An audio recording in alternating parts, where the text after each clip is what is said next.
નમસ્કાર, go to શિક્ષા YouTube ચેનલમાં હું વિપુલ ડાભી આપનું હાર્દિક સ્વાગત કરું છું. આજે આપણે પોષણ સંગમમાં જે એન્ટ્રી કરી છે અને એન્ટ્રી કર્યા પછી ગૃહ મુલાકાત કઈ રીતે કરવાની છે, કઈ બાબતોનું ધ્યાન રાખવાનું છે વગેરે માહિતી આપતો આજે વિડીયો બનાવવામાં આવ્યો છે. તો દરેક વર્કર બહેનો ખાસ અંત સુધી નિહાળો.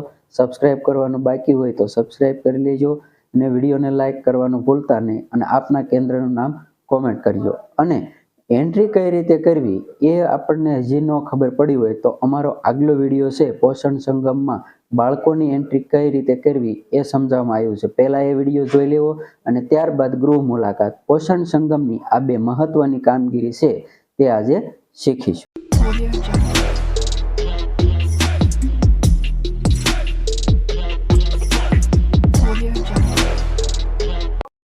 પોષણ સંગમની કામગીરી કરતા પહેલા આટલી વાતનું ખાસ ધ્યાન રાખવાનું છે કે સૌપ્રથમ તમારે પ્લે સ્ટોરમાં જઈ અને પોષણ સંગમ એપ છે એ અપડેટ છે કે નહીં તે ચેક કરવાની છે. જો તમારી પોષણ સંગમ એપ અપડેટ કરેલી છે તો અહીંયા ઇન્સ્ટોલનો ઓપ્શન આવશે અને અપડેટ કરવાનું બાકી હશે તો અહીંયા અપડેટ એવું લખેલું છે. ચાલો, અપડેટ ચેક કરાઈ ગઈ પછી શું કરવાની છે મહત્વની બાબત, કારણ કે ઘણા બહેનોને છે પોષણ સંગમ એપ ખુલતી નથી. તો શું કરવાનું છે, તો પહેલા આ જે તમને આઇકોન જોવા મળે છે એના ઉપર એક ધારું ટચ રાખવાનું છે.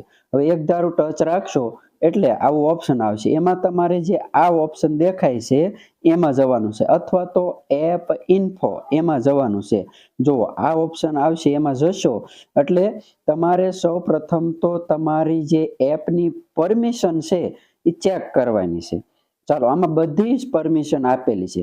ઘણી વખત લોગિનનો પ્રશ્ન થતો હોય, કોઈ ચાર્જમાં કેન્દ્ર હોય, એક કેન્દ્ર લોગિન કરીને પછી લોગ આઉટ ન થતું હોય તો શું કરવાનું છે, તો તમારે પહેલા જો લોગ આઉટ ન થતું હોય તો આ તમને જે સ્ટોરેજ બતાવે છે ને, સ્ટોરેજ ત્રીજા નંબરનું ઓપ્શન નીચે સ્ટોરેજ એમાં જવાનું છે અને ક્લિયર સ્ટોરેજ આપી દેવાનું છે. જ્યારે કોઈ પોષણ સંગમ એપની એરર આવતી હોય, લોગિન ન થતું હોય, લોગ આઉટ ન થતું હોય ત્યારે આવી રીતે સ્ટોરેજ ક્લિયર કર્યા પછી બેક થઈ અને જો સ્ટોરેજ ક્લિયર કરો પછી તમારે બધી પરમિશન ફરી વખત આપવાની છે. આવી રીતે ફરી વખત પરમિશન આપવાની છે. 3 પરમિશન આપી દીધી. હવે પરમિશન અપાઈ ગયા બાદ તમારે ચેક કરી લેવાનું છે. જ્યારે જો આ સ્ટોરેજ ક્લિયર ક્યારે કરવાનું છે કે જ્યારે કોઈ એરર આવતી હોય, લોગિન ન થતું હોય, લોગ આઉટ ન થતું હોય, કામગીરી ન થતી હોય ત્યારે આ સ્ટોરેજ ક્લિયર કરવાની. અને સ્ટોરેજ એટલું યાદ રાખો કે સ્ટોરેજ ક્લિયર કરો એટલે બધી પરમિશન ફરી વખત આપવી પડશે. ચાલો, હવે પરમિશન અપાઈ ગઈ, સ્ટોરેજ ક્લિયર થઈ ગયું, એપ અપડેટ થઈ ગઈ.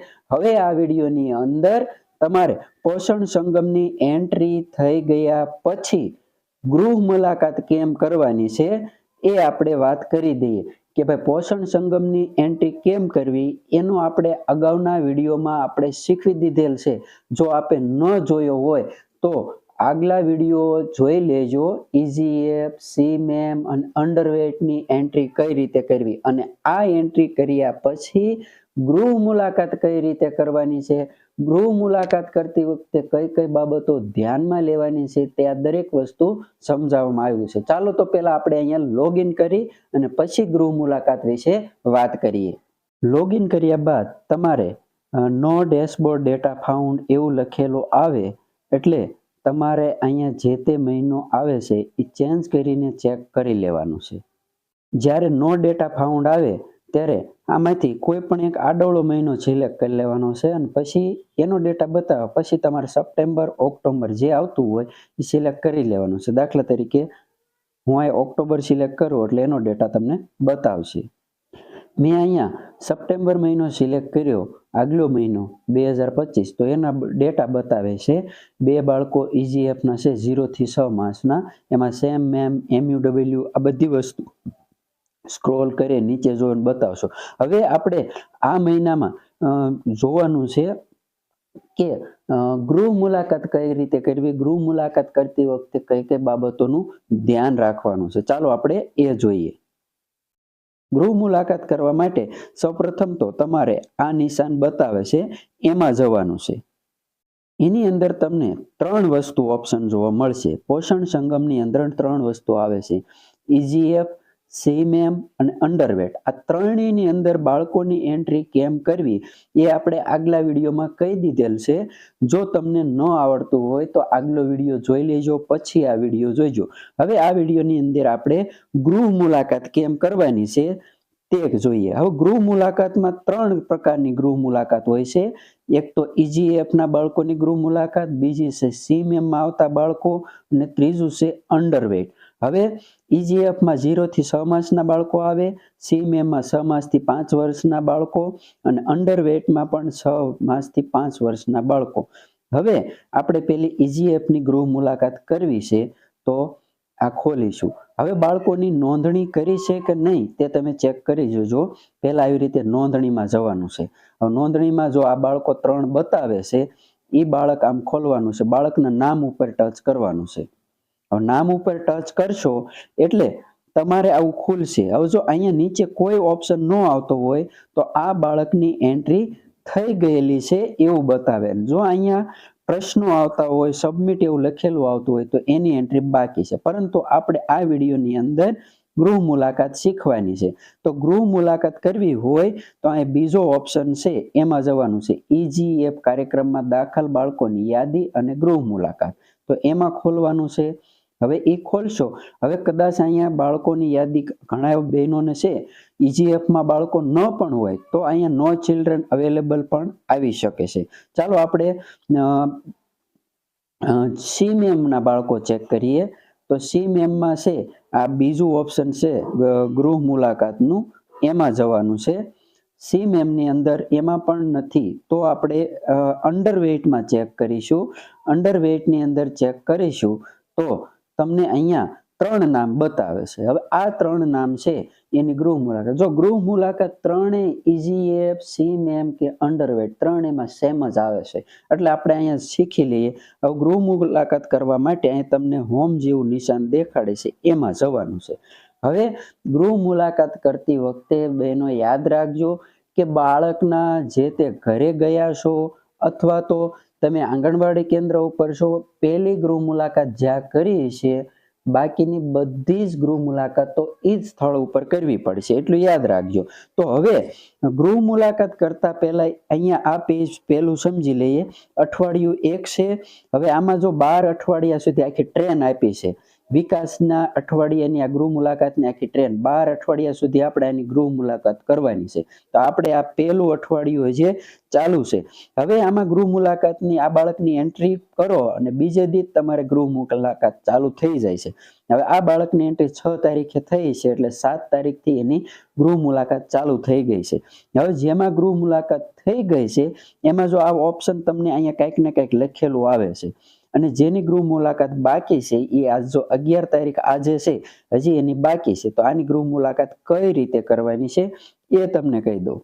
અહીંયા છે જો 7 તારીખ છે, 8 તારીખ છે, 9 તારીખ છે, 10 અને 11 આજની બાકી છે એટલે અહીંયા ચોખ્ઠું આપેલું છે. હવે એક ચોખ્ઠું અહીંયા છે. જો તમને એમ થાય કે અહીંયા તો ગૃહ મુલાકાત થઈ ગયેલી છે પણ આ ગૃહ મુલાકાત છે જે તે દિવસે ન થઈ હોય એટલા માટે અહીંયા ચોખ્ઠું આપેલું છે. 8 તારીખ આપેલી છે પરંતુ 8 તારીખે આ ગૃહ મુલાકાત નથી કરી અને બીજા દિવસે કરી હોય તો અહીંયા આવું ચોખ્ઠું આવી જાય. હવે અહીંયા આપણે ગૃહ મુલાકાત કરીશું એટલે આ ચોખ્ઠું છે એ જતું રહેશે. આપણે આ બાળકના જે તે ઘરે જઈ અને ગૃહ મુલાકાત કરીએ છીએ. તો ચાલો હવે આની ગૃહ મુલાકાત કરવી છે તો અહીંયા સિલેક્ટ લખ્યું છે ત્યાં જવાનું છે. હવે જો અહીંયા પહેલી ગૃહ મુલાકાત છે એ તમે જે જગ્યાએથી કરી હોય અને એની 200 મીટરના એરિયામાં ફરી વખત તમે ગૃહ મુલાકાત કરી શકશો. તમે બીજી જગ્યાએ નહીં કરી શકો. તો ચાલો આપણે અહીંયા સિલેક્ટ કરી અને ગૃહ મુલાકાત કરી. હવે અહીં સિલેક્ટ કરશો એટલે આ ઓપ્શન ખુલે છે. હવે જો એમ કીધું છે મહત્તમ 3 પરામર્શના વિષયો પસંદ કરો. તમે ગૃહ મુલાકાત કરી છે તો બાળકના વાલીને તમે શું શું સમજાયું છે એ આમાંથી કોઈ પણ 3 જે સમજાયા હોય એ તમારે સિલેક્ટ કરવાના છે. દરરોજ એકના એક ન સિલેક્ટ કરવા, વારાફરતી તમારે સમજાવવાના છે.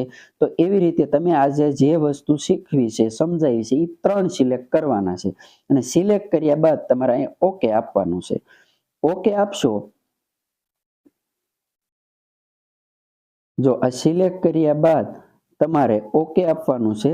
હવે જો અહીંયા ઓકે આપશો એટલે આજની તારીખમાં જો ગૃહ મુલાકાત થઈ ગઈ છે અને આ વસ્તુ પણ આવી ગઈ, એટલે આ સમજાવી છે એ વસ્તુ લખેલી આવી ગઈ. ટૂંકમાં હવે આવી ગઈ.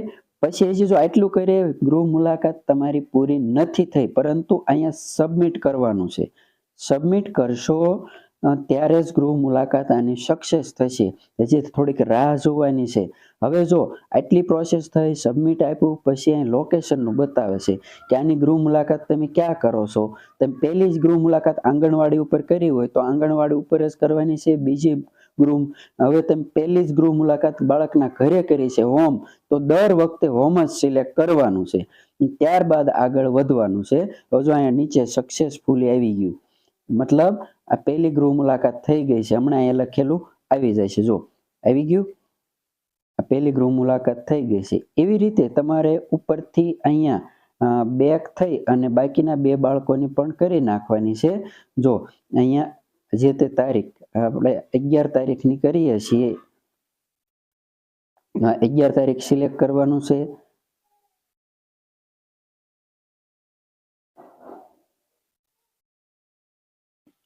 તારીખ તમે જે પરામર્શ શીખવ્યું છે એ કોઈ પણ 3 પસંદ કરવાના છે. પછી ઓકે આપવાનું છે, પછી સબમિટ આપવાનું છે અને સબમિટ આપ્યા પછી તમે લોકેશનનું ઓપ્શન ખુલે તો એમાં હોમ હોય તો હોમ અને આંગણવાડી હોય તો આંગણવાડી. એ પહેલી તમે ક્યાં મુલાકાત કરી છે એ તમને ખબર જ છે.